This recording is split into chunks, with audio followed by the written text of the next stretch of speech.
Wise Child by Monica Furlong, Chapter 18, Juniper's Return. The caller was Coleman.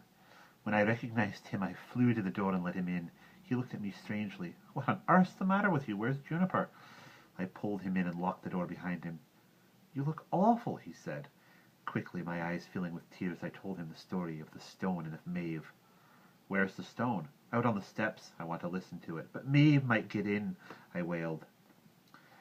"You can see anyone coming up the cliff path at least 100 yards away," he pointed out. "Plenty of time to get back in and lock the door." I allowed him to go out and pick up the stone while I watched nervously from inside. I would not let him bring the stone back in, so he stood there holding it to his ear. I knew that the stone was working.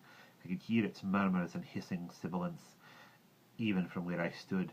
After holding it to his ear for a minute or two, he looked at me blankly. "Nothing? I can hear nothing," he said. He came back into the house, locked the door carefully behind him, and sat down. I could see that he was struggling with different orders of thought. "Do you think you could be mistaken?" he asked at last. "No, I heard it! I heard it!" "It might be your imagination." "I heard it!" I said obstinately again. Again I felt that some enormous struggle taking place in Coleman. A struggle maybe between the scornful small boy who thought I was being silly and the Coleman who loved me enough to know that my reality was not necessarily his. "You could come back home with me," he said doubtfully. We both knew what that meant. Explanations to Gregor, who I had a scared anticipation of meeting with Maeve on the cliff path. Also, I had a scared anticipation of meeting with Maeve on the cliff path. "I could stay here," he tried again. We both knew what that meant too, a beating from Gregor. "Coleman, would you?" Coleman at once became peacock proud. "Of course, it's nothing. You can't stay here by yourself." "I could, but I'd rather not." Having another person there made it all quite different. The two of us lit the fire and started making a meal. We giggled a lot, as we always did, teased each other, talked about Coleman's brothers and sisters, about our plans for the future. At bedtime we curled up in Juniper's big bed together. Somehow the spectre of Maeve returned to us as we lay there together in the dark. "If she has not arrived by now, do you think she is coming at all?" Coleman asked me. I knew that he was silently asking me, was she ever coming, or is this whole thing like a story in your imagination? "I don't know," I said. "It seems so simple," he said. "You just don't open the door to her. You stay put until Juniper gets back."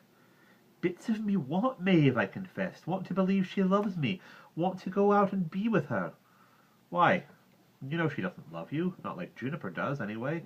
Besides, you love living with Juniper." I felt ashamed of the truth. That in part I was still attracted to the life of luxury and ease I believed Maeve would give me. That even though I rather liked the thought of being a Doran, I was afraid of ending up a caliche like Juniper. That I did get sick of studying and churning butter and digging peat and cleaning house and milking the cow and harvesting the herbs and learning lines by heart, and all the 101 jobs Juniper seemed to expect, so I repeated only half the truth. "Bits of me still want Maeve." "She's not good to you," he said. "My mother says she was cruel to you when you were a tiny child." As he spoke, I felt the pain inside me, and I closed my fingers around the scar on my palm where I was trying to remember something that I did not want to remember. "Finbar said you must never live with her any more. If she was cruel to you once, she might be so again." "Why would she be?" "Some people enjoy it, and you have to keep out of their way if there's nothing else you can do to stop them." There was a long silence between us. I was sore and angry with him for what he had just said. "Mostly when people are called wicked," Coleman went on, "they don't seem to be, you know. The sort of person Philin thinks are wicked. If there are wicked people, I think Maeve might be one of them. I just feel it." The tears slipped freely down my cheeks onto the pillow. I wanted to shout, "Maeve is my mother," but I knew that I could not defend her. Soon Coleman fell asleep. So I was left with my painful thoughts. I tossed and turned, tormented by wanting Maeve, and by not wanting her, by the fear of her arrival, by half-memories of a fire that had frightened me, by the dread and cruelty and wickedness. Just as I felt that I could not bear my own mind a moment longer, it was as if someone was touching my burning brow with a cool hand.